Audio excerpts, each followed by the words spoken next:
Pastor Eji, Pastor B, Teacher Cathy. At maraming salamat din sa ating laging kasama tuwing Lunes, ang ating civil society organization, Cobra CCSG, at ang ating Bantay Bayan, ang RSG, RSGI. Ayun, at sa ating lahat. Ayun. Para po sa linggong ito, marami po tayong mga aktibidad. Marami tayong dapat tapusin. So, lahat ng ating lakad ay kailangan din naman ng gabay para sa ating serbisyo ng ating punong barangay, Kapitan Fermin Solis. Ito naman po at sa oras na ito. Thank you very much sa kagalang-galang na sekretary ng barangay. Kagalang-galang Kapitan Fermin Indosos. Magandang umaga po sa ating lahat, sa ating mga pamunahin na lingkod bayan na narito ang ating mga konsihal. Kaharap po ang kanyang mga functionaries na naririto po ngayon na dumalo po ng ating barangay ceremony ngayong po March 31, 2025. Ng ating kagawad, nag-iisa, natatangi, at kaya naman natatangi rin ang serbisyong ipinagkakaloob niya sa ating mga kabarangay dito sa ating barangay ng Barangay San Bartolome. So, binabati ko po si Pastor Vic. Maraming salamat po sa inyong presensya, tuwina, at lagi kayong narito.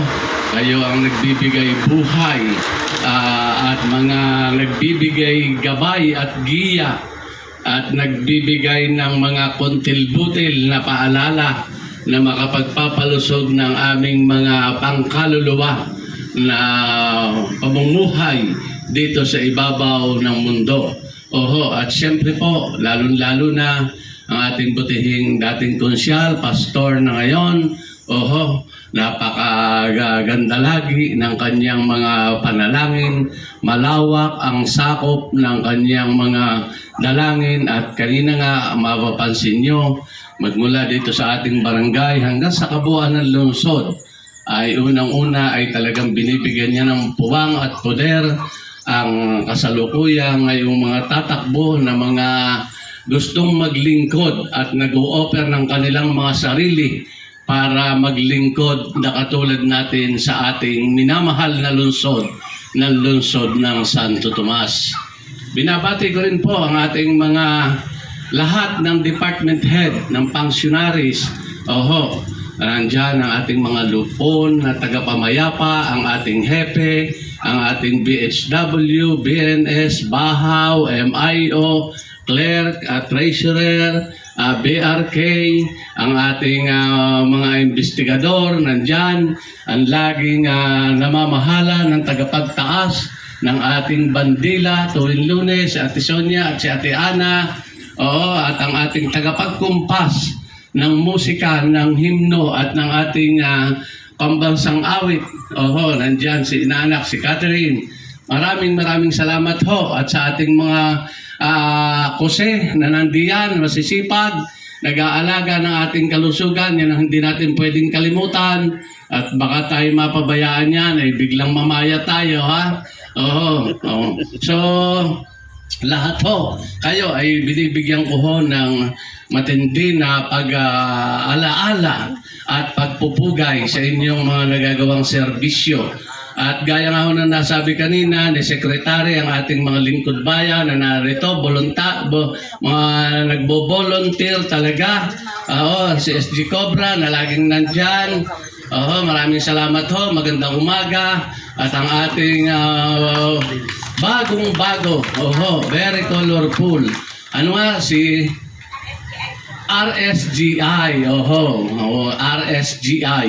So, yan ang kanilang acronym na anong tawag dito para sa kanilang samahan. Itinatag upang makatulong na voluntaryo ng paglilingkod dito sa ating barangay. Pagkakuan nga, pwede tayong mag-form ng fire brigade. Malay nyo, balang araw, makahingi tayo ng fire truck dito sa ating barangay.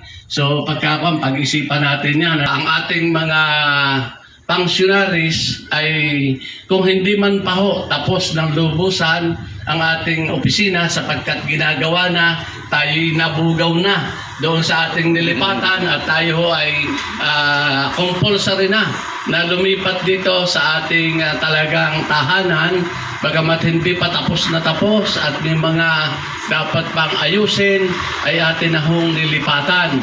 Bukas ho ay magsisimula na ang construction ng extension pa uli. Yan ho ay may budget na 1.2 mahigit, although 1.4 yan, kaya lang na maalis ang mga tax ay umabot na lang ng mahigit 1 million. 1.2, may aalsin pa ho diyan. Wala yung mga SOP ko saan ho. Yan ho'y kuwan pa lamang. So, atin ho sisikapin, nung isang araw ho, sinama ko kung tinawagan ko si admin at saka si secretary para lang ma-enlight sila kung ano yung scope ng trabaho. Kasi marami hong trabaho na kontrata ang ating butihing treasurer. Kung kaya ho, sinabi sa akin na kung maaari ay pwedeng ipagawa na lang nyo kay Architect, kay Architect Francis. So, sinabihan ko na siya. Noong isang araw, pumunta na ako dito, pinatawag ko si secretary. Kakoy, kumbaga sa kuhan, ako'y abstain muna. Kayo, ipaliwanag mo lahat yung scope ng trabaho, kung hanggang saan at kung ano yung trabaho, according doon sa plan. Ngayon, sabi ko, kapag kaya naman, ay medyo maganda naman, umingkam ka, meron naman akong hihilingin sa iyo na hindi kasama sa plano na gagawin mo. Mabuti yung kwentas klaras tayo maliwanag. Sana matapos mo yan ng maayos, mabilis, at mayroon ka pang income na po pwede mo na okay para sa iyo. Hindi naman sobra para sa iyo. Sapagkat kung malaman ko kung may income ka, mayroon akong hihilingin na bonus na ipatatrabaho sa iyo na hindi kasama sa kontrata. Para lang po maliwanag. Ano po? So, mas maganda kasi mahirap po yung mapapaghinalaan tayo. Kaya gusto ko ay nandiyan pa ako si admin, pinatatawag ko, although na late. So, ang nakaharap na lang si sekretaryo at pinanunood ko yung paliwanagan nila kung ano yung mga gagawin. Although ako ang may mandato na pakuha niyan, pero may plano po naman ang engineering. Wala naman tayong pwedeng gawin kundi ipustro yon. Pwede ho natin yung mas paayusin, pero hindi po tayo pwedeng lumayo gaano kung ano ho ang mandato sa plano. Ano ho, bukas ho magsisimula ang construction.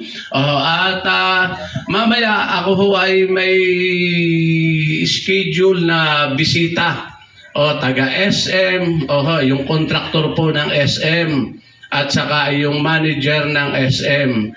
Meron silang kahilingan na inilalapit sa akin tungkol sa pagkukontrata doon sa SM. Yun ho naman yung extension ng pataas. Kung mapapansin nyo, ground floor, second floor, at bakante yung susunod na floor. Yun po yung extension. So para lang ho maliwanag din, mamaya ho ay may invite ako dito sa atin na mga pwede ko na makasama sa meeting para ho malinaw kung ano yung pwede kong kahilingan sa kanila. Wala akong itatago na ano pa man sa inyo. Sabi nga, it is fair and it is fair to all of concern. Yun ang akin hong gustong mangyari. Wala hong po pwedeng sinasabi na SOP na hihingin kung hindi. Ang gusto kong mahingi lamang ay yung para sa papakinabangan ng lahat kung mayroong po pwedeng mahingi sa kanila. Ano po? According naman po sa unang-una ay yun nga, sabi nga tumawag sa akin pauna ay kung magkano ang aabutin ng clearance. Kung magkano raw ang may resibo at wala resibo, ako hindi naman pwede yun. Lahat may resibo. So para ho maliwanag, So hindi ako makapagpupulong na ako mag-isa lamang. Gusto ko ay merong kasama na magpapayo rin kung ano ang maganda at para makita naman nila na tayo ay kwentas klaras o transparent. sa ating gustong mangyari. Ano ho? Marami naman kasing kakulangan na dapat hilingin tayo para sa ating barangay at hindi para sa ating pang-personal na pangangailangan.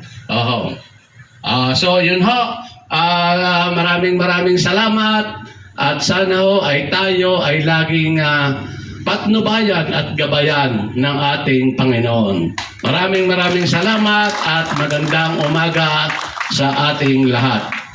Ayan po, at sa oras pong ito ay tapos na po ang flag raising at tapos na po ang flag ceremony na ginanap po dito sa Barangay San Bartolome, Santo Tomas de Batangas sa pangunguna po ng aming butihing Kapitan Fermin Indel Susolis, ang kanyang po mga konsihal at lahat po ng mga pangsionaris ngayon po March 31, 2025. So ayan po, at magandang umaga po sa inyong lahat. Ito po ang inyong kaibigan, kabayan, kabarikatan, Kuya Edgar Makata ng Santo Tomas City, Batangas.